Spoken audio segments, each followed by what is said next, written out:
come to C4 cycle. C4 cycle is also called HSK pathway, HS pathway, HSK pathway, HS pathway. तो as usual पहले रट्टा मार लेते हैं. अगर आप केयरफुली ये डायग्राम को देखो तो I just divide it into two compartments. Upward compartment I called it mesophyll cells chloroplast. Mesophyll cell के क्लोरोप्लास्ट को बोलते हैं granal chloroplast. Mesophyll word you know, what is mesophyll? It is middle part of the leaf. So this is the leaf. Leaf का upper epidermis, leaf का lower epidermis, बीच में का जो लेयर है दैट इज मेसोफिल. ये mesophyll में दो प्रकार के क्लोरोप्लास्ट होते हैं. C4 प्लांट के मेसोफिल में दो प्रकार के क्लोरोप्लास्ट होते हैं. So that is called chloroplast dimorphism. शब्द की तरफ देखो. डाय मतलब टू, मॉर्फिक मॉर्फोलॉजिकल. मॉर्फोलॉजिकली दो प्रकार के क्लोरोप्लास्ट मेसोफिल में रहेंगे. Middle part of the leaf has two types of chloroplast, that is dimorphic chloroplast. One type is granule chloroplast and the other type is agranule chloroplast. Granule chloroplast and agranule chloroplast. Now the name is giving you clear idea. Granule chloroplast has well differentiated grana, stroma reduced.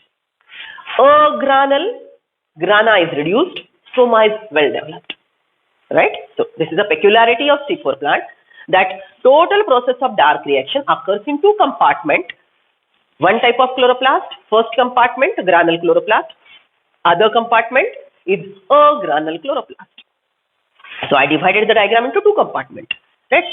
ऊपर granule chloroplast में ये chemical reaction होंगे और नीचे ये तो normal C3 है.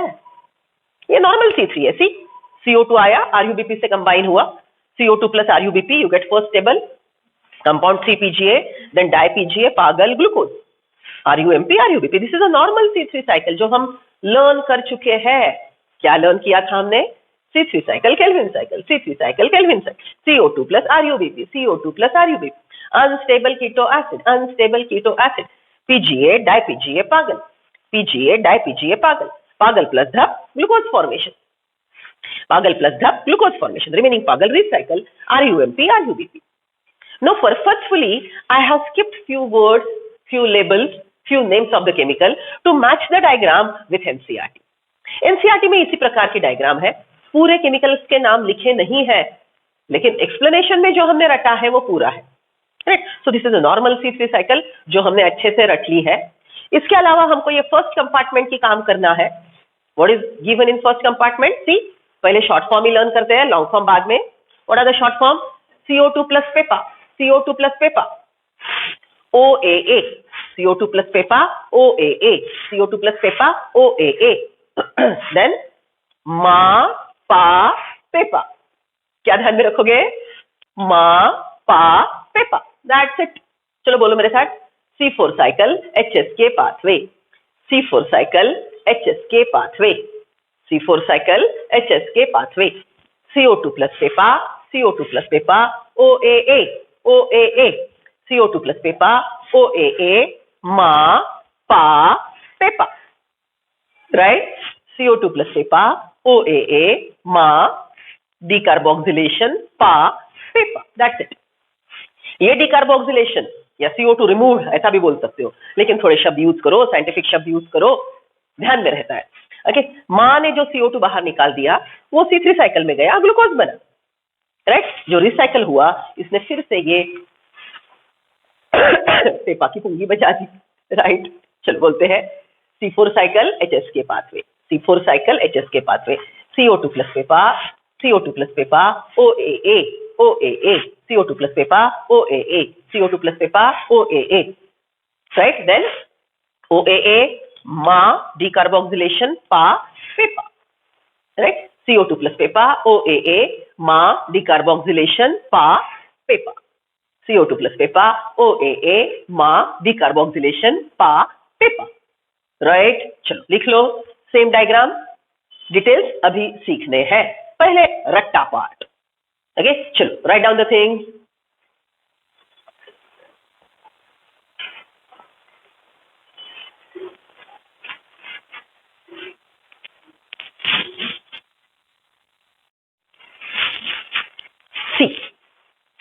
Let's go for details, every detail. As I said, the C4 plant leaf has two type of chloroplast, dimorphic chloroplast. The anatomy of leaf is like this. See, this is a leaf of C4 plant. Leaf of C4 plant. This peculiar type of anatomy which has two types of chloroplast. This peculiar anatomy is called Kranz anatomy. ये anatomy को क्या शब्द use करते हैं? Kranz anatomy. What is literal meaning of Kranz? Kranz is around the vein. Necklace like structure, ये जो round blue colour का structure draw किया है ना मैंने, ये वेन मतलब नेक है, नेक पे पूरा नेकलेस जैसा ये राउंडेड स्ट्रक्चर है, जिसको बोलते हैं cross anatomy. Now compare the diagram with typical leaf anatomy. हमने आइसोबायलैटरल लीफ और डॉर्सिवेंट्रल लीफ ऐसे दो प्रकार के लीफ सीखे थे, right? So this is a typical leaf anatomy. Let us label it. याद करो. See what is this? It is upper epidermis. What is this? This is upper epidermis. Right? This total part, यहां से नीचे इसको बोलेंगे lower epidermis. Upper epidermis to lower epidermis, ये पूरा जो बीच में का ग्रीन कलर का पैच मैंने ड्रॉ किया है, that is middle part of the leaf, mesophyll. Right? Mesophyll में मैंने ग्रीन और ब्लू कलर के सेल्स ड्रॉ किए. Right? So ये ग्रीन कलर का जो सेल है, ये वाला, it is called this one mesophyll. Particular शब्द अगर यूज करना है तो एनाटॉमी में हमने इसको स्पॉन्जी मेसोफिल बोला था. Spongy mesophyll. They are compactly arrange और oval in shape. Some intercellular gap may be there. It's not column like palisade. Palisade layer यहाँ पे है नहीं. ओके, सब लोग एनाटॉमी चैप्टर खोलो, लीफ एनाटॉमी देखो, डॉर्सिवेंट्रल लीफ. डॉर्सिवेंट्रल लीफ में यहाँ पे ऐसे कॉलम लाइक सेल ड्रॉ किए थे, जिसको बोलते हैं पैलिसेड. ये पैलिसेड यहाँ पे एब्सेंट है. पैलिसेड के नीचे जो राउंडेड स्ट्रक्चर है, ओके, स्पॉन्जी मेसोफिल, वो यहाँ पे है. So this is spongy mesophyll. They are compactly arranged, right? Little intercellular gap may be there, which is having chloroplast which is granal chloroplast. यहाँ पे जो क्लोरोप्लास्ट होगा वो ग्रानल क्लोरोप्लास्ट है. ये ब्लू कलर के जो है, it is bundle sheath, right, which is with a granal chloroplast. Right? So this is called chloroplast dimorphism. और spongy layer plus lower epidermis, ये सबको पकड़ के हम शब्द यूज करेंगे middle part of the leaf, mesophyll. Middle part of the leaf, mesophyll. Right? So C4 plant has a peculiar anatomy of leaf called Kranz anatomy. Kranz anatomy has two type of chloroplast, dimorphic chloroplast. Granule with grana, agranule without grana, or reduced grana. Right? Middle part of the leaf, mesophyll, has two types of cell, spongy mesophyll and bundle sheath. Spongy mesophyll have granule chloroplast, bundle sheath have agranule chloroplast. अब आप जानते हो ग्राना में light reaction होता है और stroma में dark reaction होता है. सो अगर ये ग्रानल क्लोरोप्लास्ट है, इसके पास अगर ग्राना ज्यादा और स्ट्रोमा रिड्यूस्ड है, तो ऑब्वियसली ये मेनली लाइट रिएक्शन परफॉर्म करेगा. और look at this, right? So this granule chloroplast perform light reaction plus few steps of C4 pathway, right? ये जो bundle sheath cell है जिसमें agranule chloroplast, ये वाला, okay, it is having highly reduced grana, so it won't perform light reaction with efficiency, but it will perform this C3 pathway, second half of C4 cycle. Okay, so Kranz anatomy of C4 plant have two distinct locations. First half is conducted in this green cells, spongy mesophyll. Second half is conducted in this blue cells, bundle sheath. Right? Chalo, make two columns. Let us differentiate let us differentiate spongy mesophyll cell of C4 plant and bundle sheath cell of C4 plant. चलो लिखो spongy mesophyll, bundle sheath. Spongy mesophyll comprises major part of the middle mesophyll. Bundle sheaths are present around the vein. Bundle sheath cells are present around the vein. Spongy mesophyll have granule chloroplast. Spongy mesophyll have granule chloroplast. Bundle sheath have agranule chloroplast. Bundle sheath have agranule chloroplast. Spongy mesophyll perform light reaction and few steps of C4 cycle. Few steps of C4 cycle. Organelle chloroplast perform. Organelle chloroplast have reduced grana, hence perform mainly C3 cycle. Mainly C3 cycle. Right? Then see, in mesophyll granal chloroplast glucose is not formed. देखो diagram पे best differences लिख रहे हैं. Mesophyll granal chloroplast glucose is not formed. In agranal chloroplast of bundle sheath glucose is formed. Agranal chloroplast glucose is formed. Right. चलो one more point. ये जो CO2 आया है बाहर से, it is atmospheric CO2. Atmospheric CO2 enter in granule chloroplast of mesophyll. Atmospheric CO2 enter in granule chloroplast of mesophyll. ये जो CO2 आया है, ये metabolic reaction से आया है. When Ma converted to Pa, this CO2 is given out. So it is metabolic CO2. तो यहाँ पे क्या लिखेंगे? Metabolic CO2 enter in C3. Metabolic CO2 enter in C3 in bundle sheath cell. Metabolic CO2 enter in C3 cycle in bundle sheath cell. Right? Okay, so these are the differences. 2-4 line और छोड़ दो, बाद में point मिलेंगे तो वो भी लिख लेंगे. Right? So this is what is Kranz anatomy found in C4 plants. Okay? चलो, come to details of C4 cycle.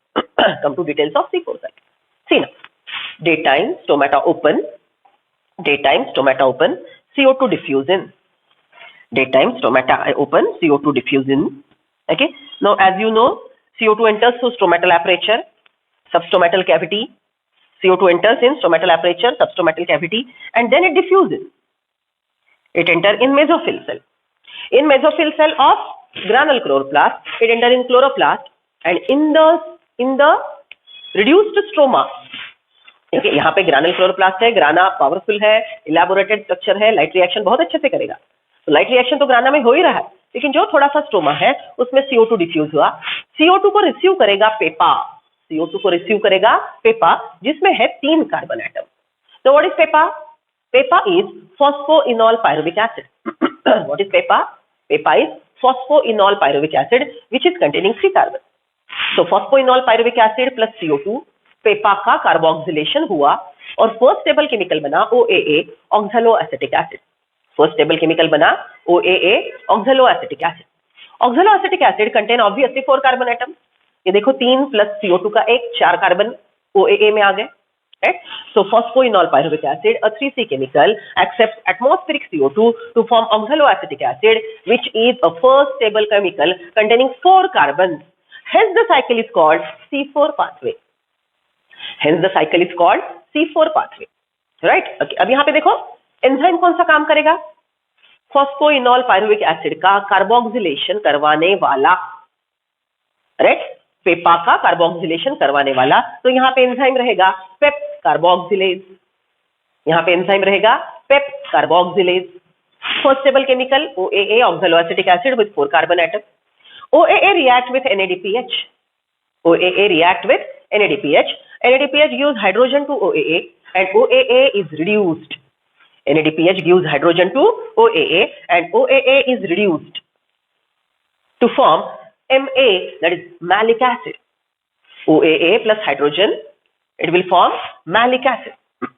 Right? So MA is malic acid.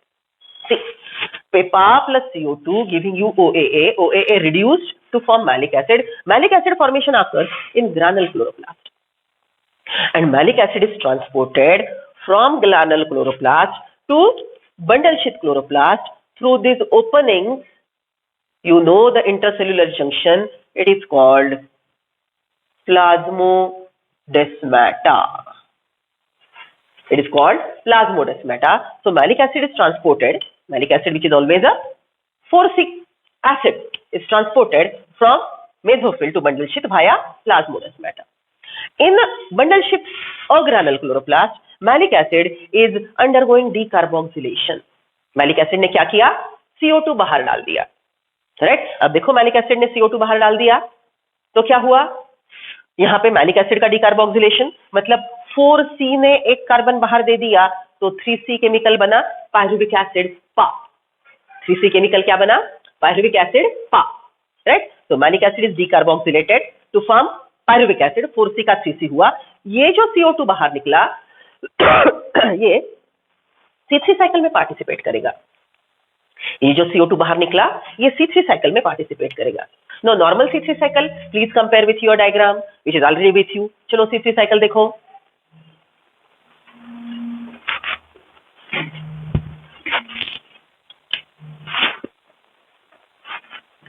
It is already with you, C3 cycle,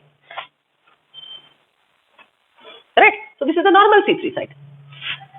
Ma undergo decarboxylation, decarboxylation का CO2 C3 cycle में आ गया, right? CO2 combine with RuBP to form unstable keto acid, which I have not written, but you know.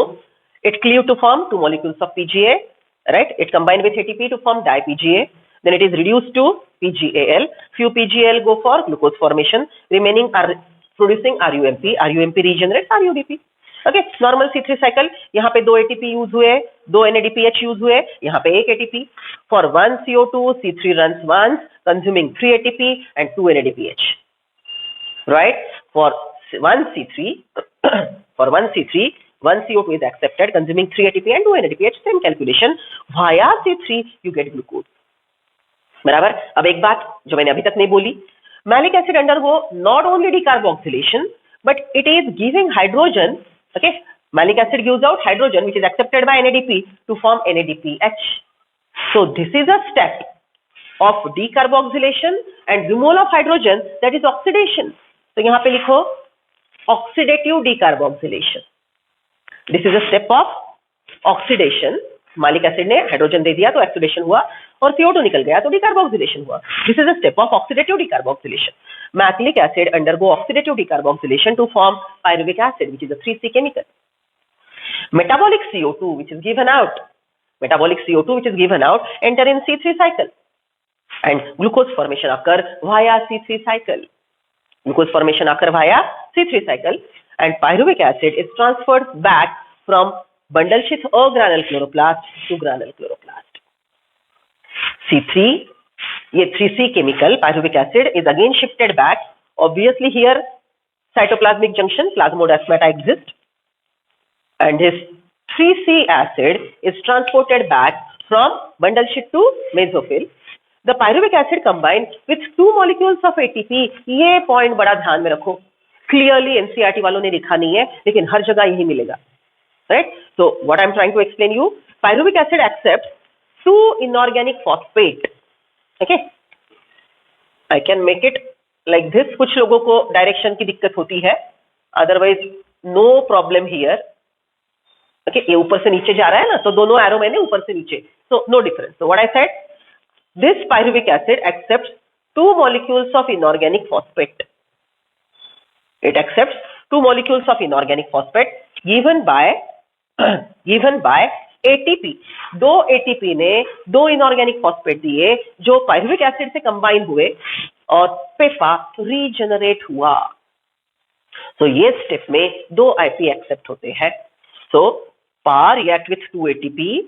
2 ATP gives 2 IP and pyruvic acid is phosphorylated to PEPA which is regenerated and will combine with next molecule of CO2 coming from atmosphere.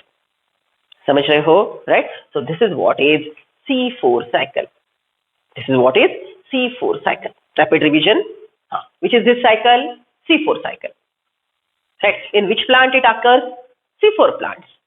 What's their habitat? Tropical region. They can face high temperature. They can face high temperature. These C4 plants are tropical plants in which Kranz anatomy exists. What is Kranz anatomy? Dimorphic chloroplast. Mesophyll chloroplast, granule chloroplast, bundle sheath chloroplast, or granule chloroplast. Dimorphic chloroplast. First part of the reaction occur in granule chloroplast. Second, C3 cycle in a granule. What is the metabolism? atmospheric CO2 combined with PEPA, which is a CC chemical.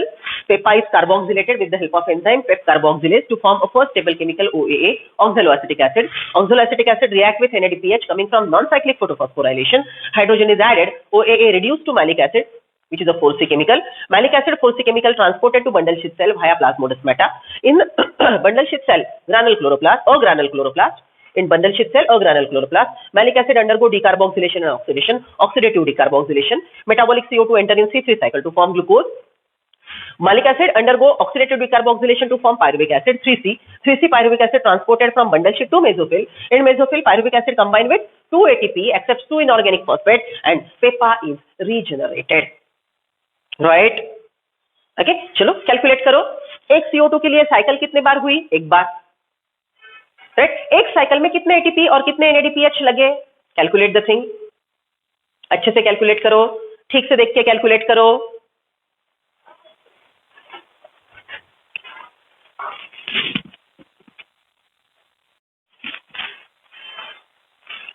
Arrow के head के तरफ देखना है. ATP use हुआ, NADPH use हुआ कि NADPH बना, ये आपने देखना है. राइट? सी, यहां पे NADPH यूज हुआ, यहां पे NADPH बना. तो एक NADPH यूज हुआ, एक NADPH बना. तो कैलकुलेशन में मैंने आपको एक दिया, आपने मुझे 1 लाख दिया, बात खत्म. ओके, सो इसको कैलकुलेट करने की जरूरत नहीं. Nothing extra is consumed, one is used, one is produced. तो इसको भूल जाओ. +1 -1 0. ना ATP यहां पे 2 लगे, यहां पे 3. तो टोटल नंबर ऑफ ATP पर टर्न 5 एंड NADPH 2. एरो को हेड को देखेंगे. बहुत लोगों ने यहाँ पे 1 + 1 2 किया है. नहीं, दिस इज +1, दिस इज -1, तो इट बिकम्स 0. ये ध्यान में रखो. यहाँ पे यूज हुआ, यहाँ पे बना, तो ये 0. एक और एक 2 कर रहे हो तो एरो के हेड को नहीं देख रहे हो. मैंने बोला था आपको एरो के हेड को देखो. राइट? चलो write down. For 1 CO2 C4 runs once. For 1 CO2 C4 runs once, consuming 5 ATP, consuming 5 ATP and 2 NADPH. 2 NADPH. ठीक है, सेम कैलकुलेशन अगर आगे चल के करते हैं तो जैसे हमने एक CO2 के लिए किया था, 6 के लिए करते हैं. चलो, अगर हमको एक ग्लूकोज बनाना है, we will require 6 CO2. 6 CO2 received by 6 PEPA to form 6 OAA. 6 OAA will combine with 6 NADPH to form 6 malic acid. 6 malic acid will give out 6 CO2. Every jagah 6, 6, 6. So that 6 RUBP will form 12 molecules of PGA, 12 molecules of PGAL. It will form 1 glucose. 6 RUMP are regenerated, combining with 6 ATP to regenerate 6 molecules of RUBP. Right? So अगर हमें 6 के लिए बनाना है, 6 बार cycle होगी तो एक glucose बनेगा. Right? तो 6 के लिए लिख लेते हैं. Write down. For 1 glucose 6 CO2 required. Hence cycle runs 6 times. Consuming, अब देखो 12 और 6 18. राइट? और ये फिर से 12, ये 12, ये 6 18. राइट? और ये इसको फिर से, एक के लिए 2 लगे थे ना, तो 6 के लिए 12 लगेंगे. So what's total? 30 ATP. For 6 CO2, cycle runs 6 times, consuming 30 ATP, 12 NADPH, and produce 1 glucose.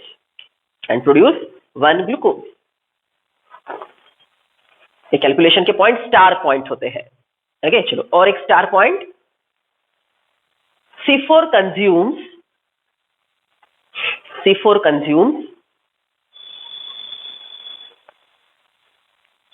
12 ATP more. C4 consumes 12 ATP more than C3 cycle for the formation of 1 glucose. C4 consumes 12 ATP molecules more than C3 cycle for formation of 1 glucose.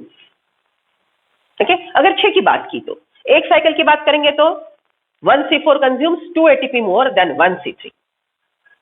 एक C4 के लिए यहाँ पे 2 ATP ज्यादा लगेंगे, तो एक C3 का अगर एक C4 से कंपेयर करना है तो 2 ATP ज्यादा लगेंगे। एक ग्लूकोज के लिए बोलेंगे तो एक ग्लूकोज के लिए C3 को 18 ATP लगते हैं।